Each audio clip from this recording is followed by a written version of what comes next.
Welcome back to another SNS Outdoors video. Today, I'm going to be teaching you guys how to make an A-frame shelter.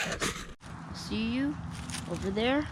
There's tons of tulip poplars over there. Those are some of my favorite materials for making shelters and forts because they're strong, light, and they're fairly straight. They just grow straight up. They don't have many branches, so it's good for forts.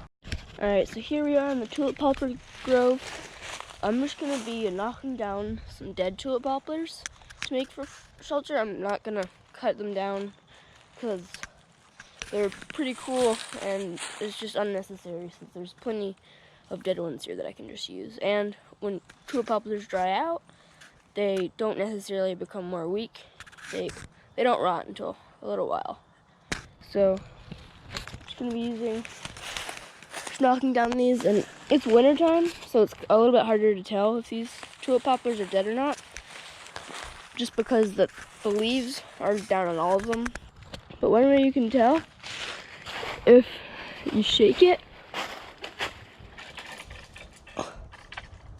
and you can like feel it's loose, and sometimes branches will come down like that, then you can tell it's dead. Also, if the bark's starting to get dead, and it's starting to fall apart, it's brittle, or if the tree is a slightly darker color than the other one, like see how this is a slightly darker shade of gray than this one. So another way you can tell if a tulip poplar is dead is if it doesn't have many branches. See, normal tulip poplars have quite a few branches, but then if you go and you find a dead one, like this one right there where the arrow's pointing, see, it doesn't have many branches. You can follow it up, the bark's kind of gnarled, not many branches, and it's a lot more dark than the other ones. And the same thing with that one. See, with this one, I could just grab it and it falls right down. See, but this is a little bit too brittle for structure, but it can be used for laying down just to fill up space. That way we can put the leaves on. So we'll save this one for a little bit later. But for structural pieces, you'll want to get the ones that are less brittle.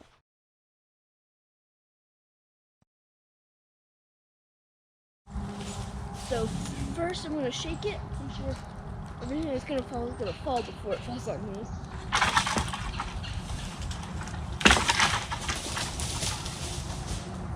Alright.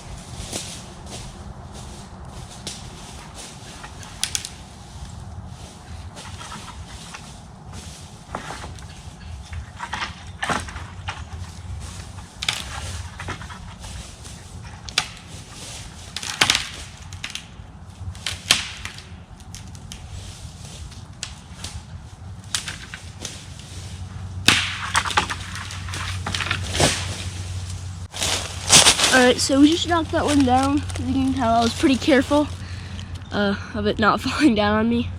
But I'm going to show you a great way to break sticks. And it's clean and it's fairly easy. It's like a leverage sort of thing. So we're going to use this thick piece here for part of our structure. So I'm going to want to break it right here. I'm going to grab that knob is right there. I feel like that'll be long enough. Should be pretty good. So I'm going to show you guys how you can break it. So the first step to breaking sticks is you want to find two trees that are fairly close to each other, and they have to be pretty thick. Like they can probably withstand 50 to 60 pounds of pressure at the minimum. So I'm just going to use this one and this one. And what you want to do is you want to thread your stick through and push just like this.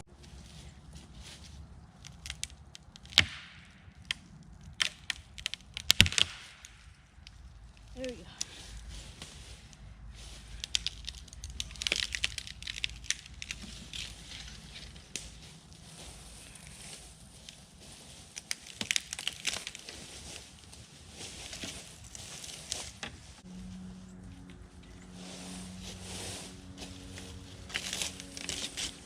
Whoa.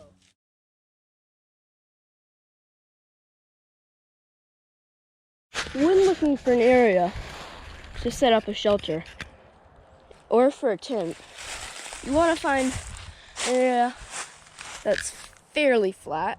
So this would be okay. and with no dead branches ahead. Now I see one right there. There's probably a few up in this tree. So we're gonna go around and try to make it here. There's a couple dead branches overhead, but we're not actually gonna be staying in this shelter, so it should be fine. And there's a deer poop. There's a prison. Yeah, so we're just gonna put our stuff here, and we're gonna find some fork sticks. I'll be right back. So I got these 2 sticks. Both of them have forks. This one's a little bit shorter and a little bit weaker. This one's stronger, one of the two.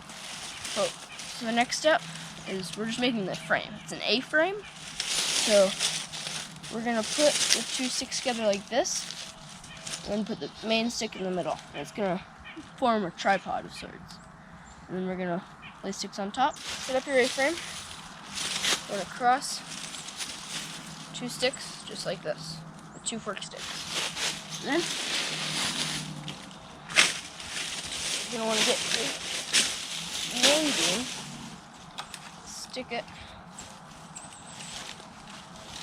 through both of the fork sticks. And it should something like this. So this is our A-frame. We're gonna make it a little bit taller just by adjusting one end. And that looks pretty good. It's called an A-frame because of the A. It's basically just like a tripod. Every piece supports each other. So if you take down one, then everything's gonna fall. So the next step is probably one of the more fun steps. Is good to clear the area, sweeping out your house. And these leaves will be very helpful in the end. You want to make a pile out of them. So the reason you're doing this is so you won't lie on any sticks or rocks that might hurt you when you go. Alright, so we just cleared out the leaves. The next step is we just want to get smaller sticks and brush, just like this stuff, and we're going to want to lay it against our shelter. Now, some people, if you want a better structure, you can get more organized and lean stronger sticks up just to make like more of a better wall. But what I'm going to do is I'm just going to get tons of sticks, lay them against, and that's the next step. I'm going to go out and gather some smaller sticks. I'll be right back. So we got some sticks. It's not enough, but I'm just going to show you the type of sticks you should be looking for. So I've got a mixture of thinner sticks that have more branches and take up more volume, and then denser sticks that'll be good for support. Now I want to lay down some of the more denser, thicker sticks first, and then build up a layer of smaller sticks on top. So the reason I'm putting down the denser sticks first is so it'll provide a structure for the smaller sticks, so when the leaves go on top of that, the smaller sticks won't collapse. Right, as you can see, we've got the main structure up. Now we're going to start putting the smaller sticks on to fill in like this. So I actually didn't do the best job. I was just doing it as little work as necessary so I could show you guys. But if I wasn't so lazy, I would add more sticks on. That way it'd be easier for me in the next step. The reason it would be easier is because the more branches there are, the less leaves would slip through, and the more weight it could add. So if you were on a cold night, it would be more insulation. This step's important, so do it well. Alright, so we've got the thin sticks on. Now, we're going to get these leaves. We're going to pile up on top, and this is our main insulation. Now, we've piled up a few from when we swept out the bottom, but we're going to need a little bit more than that.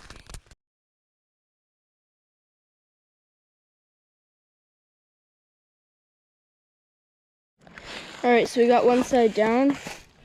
See, not much light's getting through. There's a little bit of a patch there that I'll fill in.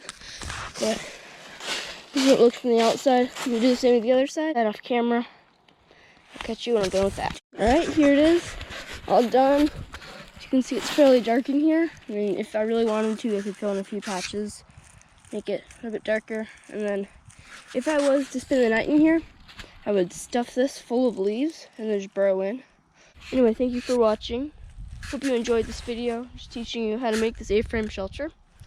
As always, make sure you like and subscribe and check out other videos. see you later.